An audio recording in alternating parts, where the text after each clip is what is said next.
pambili ng diaper, ha? Ala, anak ka ng anak bago wala kang pambili ng diaper. Ay, sorry na. Sorry na, maglinis ka na nga lang ng kwarto. Ano yan? Baby ako dito bago ako maglilinis sa kwarto. Okay, be. Bye-bye. Suntuin ang mama ka. Suntuin kitang mama ka. Kulit mo. Mas makulit kang bata kahit tatapon nga kita.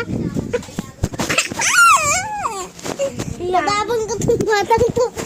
Tatapon kitang bata ka. Itatapon kita. Tandaan mo to. Itatapon kita. Bye-bye. Bye-bye.